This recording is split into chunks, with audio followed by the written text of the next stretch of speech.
Now we're going to read Thumbelina by Hans Christian Andersen, written in 1835. Hans Christian Andersen was a Danish author best remembered for his fairy tales, including The Little Mermaid, The Ugly Duckling, The Emperor's New Clothes, and The Snow Queen. Andersen wrote Thumbelina in 1835, and Fox Animation Studios released a cartoon movie based on the story in 1994. As you read, take notes on Thumbelina's journey and the relationships that she forms with all the characters along the way. There was once a woman who wished very much to have a little child, but she could not obtain her wish. At last, she went to a fairy and said, "I should so very much like to have a little child. Can you tell me where I can find one?" "Oh, that can be easily managed," said the fairy. "Here is a barley corn of a different kind to those which grow in the farmer's fields, and which the chickens eat. Put it into a flower pot, and see what will happen." "Thank you," said the woman, and she gave the fairy 12 shillings, which was the price of the barley corn. Then she went home and planted it, and immediately there grew up a large, handsome flower, something like a tulip in appearance, but with its leaves tightly closed as if it were still a bud. "It is a beautiful flower," said the woman, and she kissed the red and golden-colored leaves, and while she did so the flower opened, and she could see that it was a real tulip. Within the flower, upon the green velvet stamens, sat a very delicate and graceful little maiden. She was scarcely half as long as a thumb, and they gave her the name of Thumbelina, or Tiny, because she was so small. A walnut shell, elegantly polished, served her for a cradle. Her bed was formed of blue-violet leaves, with a rose leaf for a counterpane. Here she slept at night, but during the day she amused herself on a table where the woman had placed a plate full of water.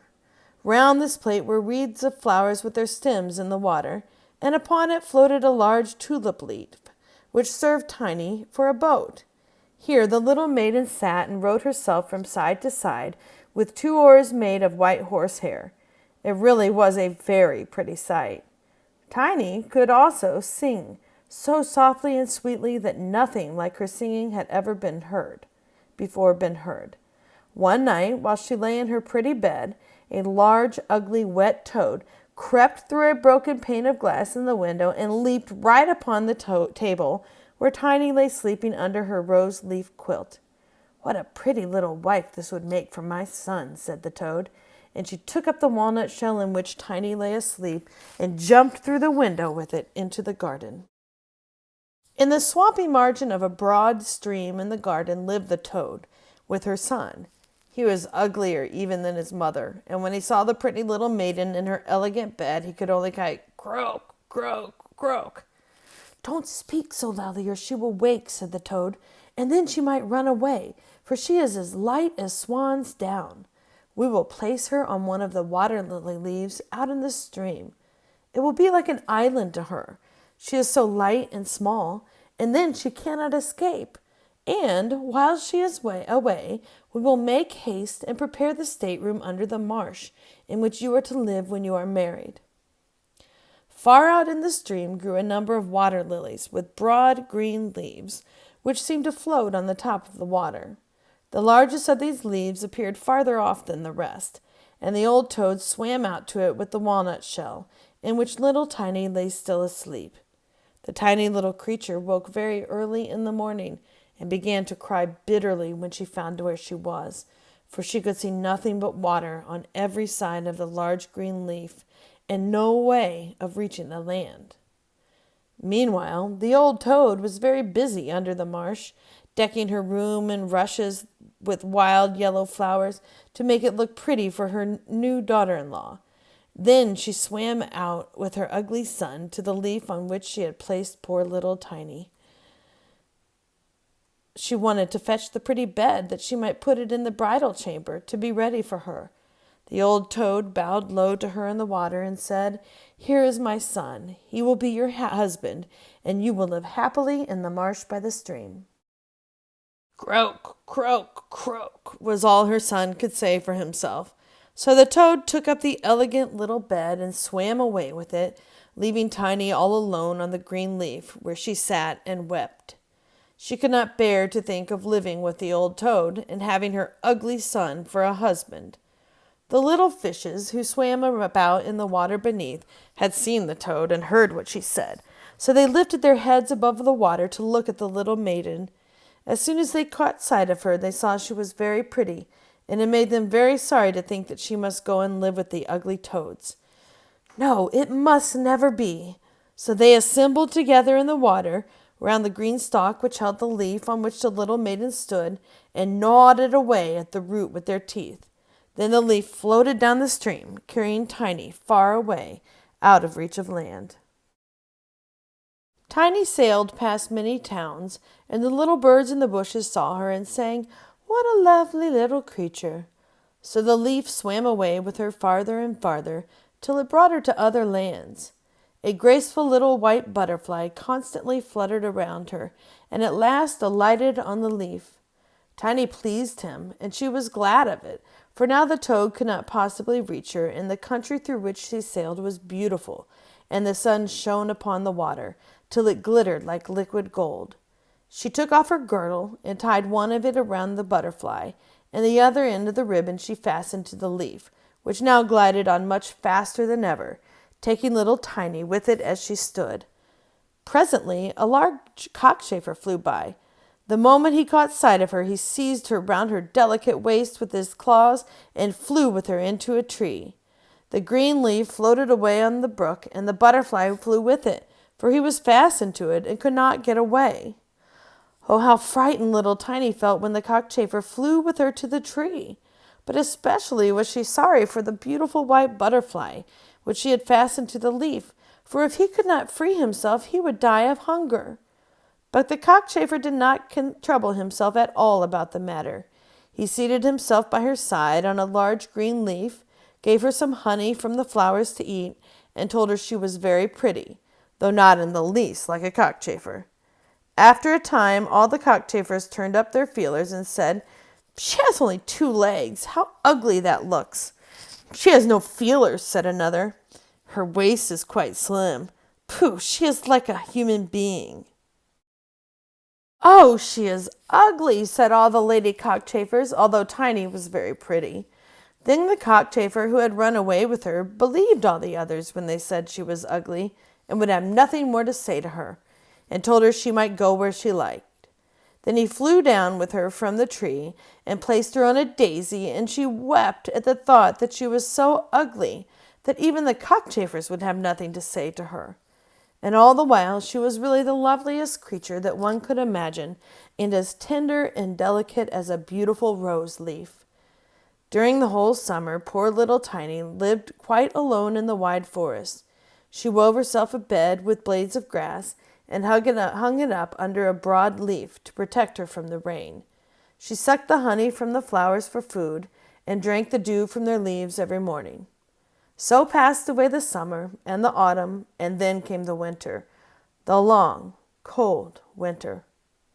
All the birds who had sung to her so sweetly were flown away, and the trees and the flowers had withered. The large clover leaf under the shelter of which she had lived was now rolled together and shriveled up. Nothing remained but a yellow, withered stalk. She felt dreadfully cold, for her clothes were torn, and she was herself so frail and delicate that poor little Tiny was nearly frozen to death. It began to snow, too, and the snowflakes, as they fell upon her, were like a whole shovelful falling upon one of us, for we are tall, but she was only an inch high. Then she wrapped herself up in a dry leaf, but it cracked in the middle and could not keep her warm. She shivered with cold. Near the wood in which she had been living lay a cornfield, but the corn had been cut a long time. Nothing remained but the bare, dry stubble standing up out of the frozen ground. It was to her like struggling through a large wood.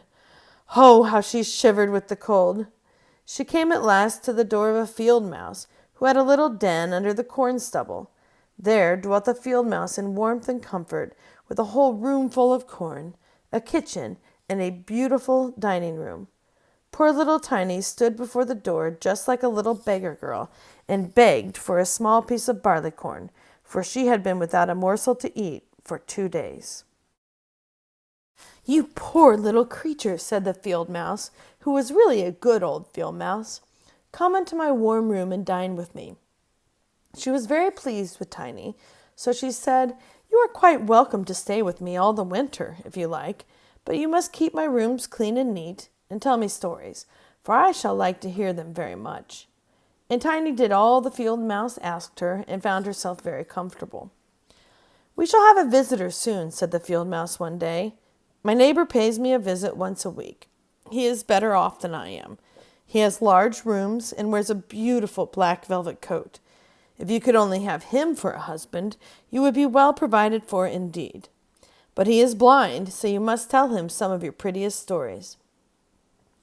But Tiny did not feel at all interested about this neighbor, for he was a mole.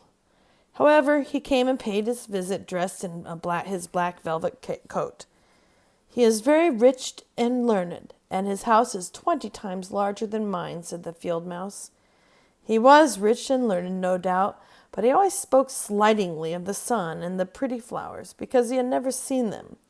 Tiny was obliged to sing to him, Lady bird, fly away home," and many other pretty songs.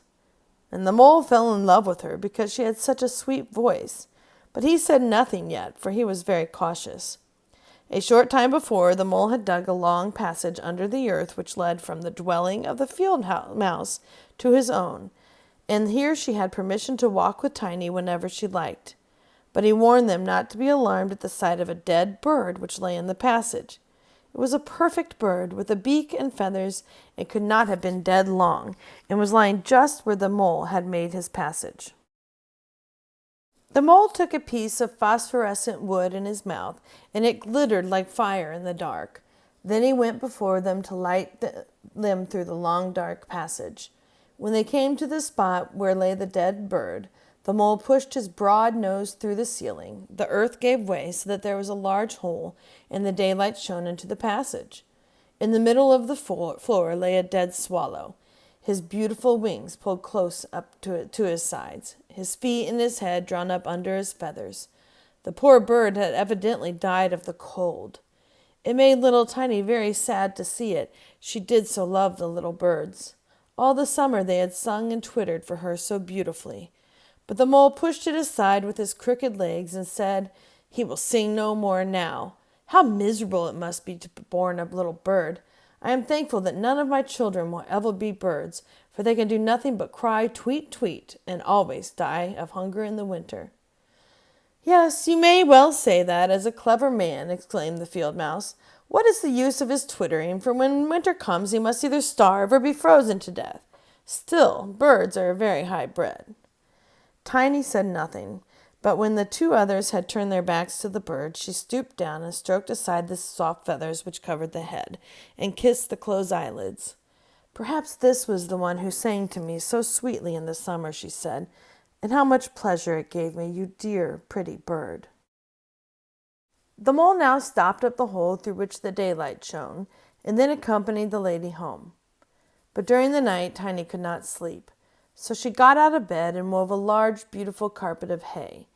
Then she carried it to the dead bird and spread it over him, with some of the down from the flowers which she had found in the field mouse's room. It was as soft as wool, and she spread some of it on each side of the bird, so that he might lie warmly in the cold earth. "Farewell, you pretty little bird," said she. "Farewell. Thank you for your delightful singing during the summer, when all the trees were green and the warm sun shone upon us." Then she laid her head on the bird's breast, but she was alarmed immediately, for it seemed as if something inside the bird went thump, thump. It was the bird's heart. He was not really dead, only benumbed with the cold, and the warmth had restored him to life. In autumn, all the swallows fly away into warm countries, but if one happens to linger, the cold seizes it, becomes frozen, and falls down as if dead. It remains where it fell, and the cold snow covers it. Tiny trembled very much. She was quite frightened, for the bird was large, a great deal larger than herself. She was only an inch high. But she took courage, laid the wool more thickly over the poor swallow, and then took a leaf which she had used for her own counterpane, and laid it over the head of the poor bird. The next morning she again stole out to see him. He was alive, but very weak. He could only open his eyes for a moment to look at Tiny, who stood by holding a piece of decayed wood in her hand, for she had no other lantern. "Thank you, pretty little maiden," said the sick swallow. "I have been so nicely warmed that I shall soon regain my strength and be able to fly about again in the warm sunshine." "Oh," said she, "it is cold out of doors now. It snows and freezes. Stay in your warm bed. I will take care of you." Then she brought the swallow some water in a flower leaf, and after he had drank, he told her that he had wounded one of his wings in a thorn bush, and could not fly as fast as the others, who were soon far away on their journey to warm countries. Then at last he had fallen to the earth and could remember no more, nor how he came to be where she had found him. The whole winter the swallow remained underground, and Tiny nursed him with care and love. Neither the mole nor the field mouse knew anything about it, for they did not like swallows. Very soon the springtime came, and the sun warmed the earth. Then the swallow bade farewell to Tiny, and she opened the hole in the ceiling which the mole had made. The sun shone in upon them so beautifully that the swallow asked her if she would go with him. She could sit on his back, he said, and he would fly away with her into the green woods. But Tiny knew it would make the field mouse very grieved if she left her in that manner, so she said, "No, I cannot." "Farewell, then, farewell, you good, pretty little maiden," said the swallow, and he flew out into the sunshine. Tiny looked after him, and the tears rose in her eyes. She was very fond of the poor swallow. "Tweet, tweet," sang the bird as he flew out into the green woods, and Tiny felt very sad. She was not allowed to go out into the warm sunshine. The corn, which had been sown in the field over the house of the field mouse, had grown up high into the air, and formed a thick wood to Tiny, who was only an inch in height. "You are going to be married, Tiny," said the field house. "My neighbor has asked for you. What good fortune for a poor child like you. Now we are to prepare your wedding clothes. They must be both woolen and linen. Nothing must be wanting when you are the mole's wife." Tiny had to turn the spindle, and the field mouse hired 4 spiders, who were to weave day and night. Every evening the mole visited her, and was continually speaking of the time when the summer would be over. Then he would keep his wedding day with Tiny. But now the heat of the sun was so great that it burned the earth and made it quite hard, like a stone. As soon as the summer was over, the wedding should take place.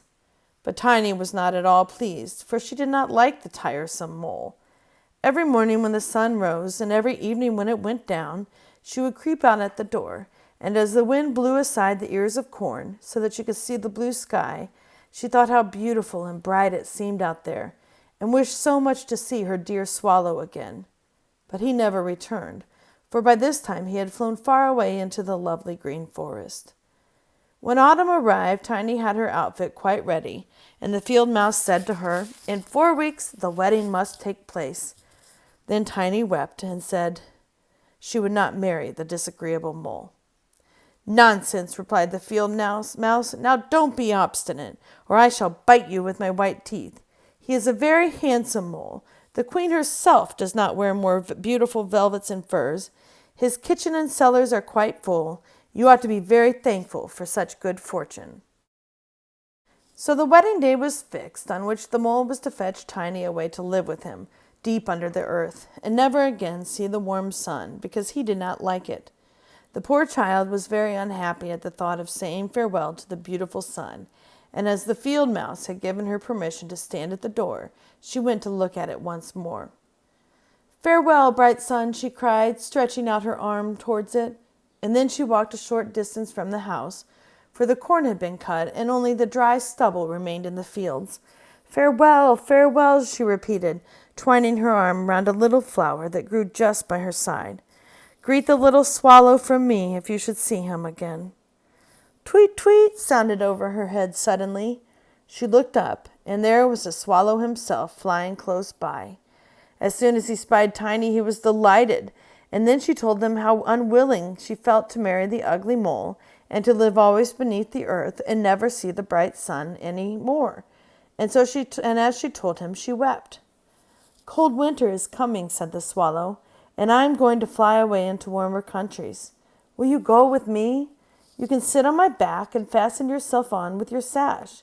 Then we can fly away from the ugly mole and his gloomy rooms, far away, over the mountains into warmer countries, where the sun shines more brightly than here, where it is always summer, and the flowers bloom in greater beauty. Fly now with me, dear little Tiny. You saved my life when I lay frozen in that dark passage." "Yes, I will go with you," said Tiny, and she seated herself on the bird's back, with her feet on his outstretched wings, and tied her girdle to one of his strongest feathers. Then the swallow rose in the air and flew over forest and over sea, high above the highest mountains, covered with eternal snow. Tiny would have been frozen in the cold air, but she crept under the bird's warm feathers, keeping her little head uncovered, so that she might admire the beautiful lands over which they passed. At length they reached the warm countries, where the sun shines brightly and the sky seems so much higher above the earth. Here, on the hedges and by the wayside, grew purple, green, and white grapes. Lemons and oranges hung from the trees in the woods, and the air was fragrant with myrtles and orange blossoms. Beautiful children ran along country lanes, playing with large gay butterflies, and as the swallow flew farther and farther, every place appeared still more lovely. At last they came to a blue lake, and by the side of it, shaded by trees of the deepest green, stood a palace of dazzling white marble, built in the olden times. Vines clustered around its lofty pillars, and at the top were many swallows' nests, and one of these was the home of the swallow who carried Tiny. "This is my house," said the swallow, "but it would not do for you to live there. You would not be comfortable. You must choose for yourself one of those lovely flowers, and I will put you down upon it, and then you shall have everything that you can wish to make you happy." "That will be delightful," she said, and clapped her little hands for joy. A large marble pillar lay on the ground, which in falling had been broken into 3 pieces. Between these pieces grew the most beautiful large white flowers. So the swallow flew down with Tiny and placed her on one of the broad leaves. But how surprised she was to see in the middle of the flower a tiny little man, as white and transparent as if he had been made of crystal. He had a gold crown on his head and delicate wings at his shoulders, and was not much larger than Tiny herself. He was the angel of the flower, for a tiny man and a tiny woman dwell in every flower, and this was the king of them all. "Oh, how beautiful he is," whispered Tiny to the swallow. The little prince was at first quite frightened at the bird, who was like a giant compared to such a delicate little creature as himself. But when he saw Tiny, he was delighted, and thought her the prettiest little maiden he had ever seen. He took the gold crown from his head and placed it on hers, and asked her name, and if she would be his wife and queen over all the flowers. This certainly was a very different sort of husband to the son of a toad, or the mole with his black velvet and fur, so she said yes to the handsome prince. Then all the flowers opened, and out of each came a little lady or tiny lord, all so pretty it was quite a pleasure to look at them. Each of them brought Tiny a present, but the best gift was a pair of beautiful wings, which had belonged to a large white fly, and they fastened them to Tiny's shoulders so that she might fly from flower to flower. Then there was much rejoicing, and the little swallow who sat above them in his nest was asked to sing a wedding song, which he did as well as he could. But in his heart he felt sad, for he was very fond of Tiny, and would have liked to never part from her again. "You must not be called Tiny any more," said the spirit of the flowers to her. "It is an ugly name, and you are so very pretty. We will call you Maya." "Farewell, farewell," said the swallow with a heavy heart, as he left the warm countries to fly back into Denmark. There he had a nest over the window of a house in which dwelt the writer of fairy tales. The swallow sang, "Tweet, tweet," and from his song came the whole story.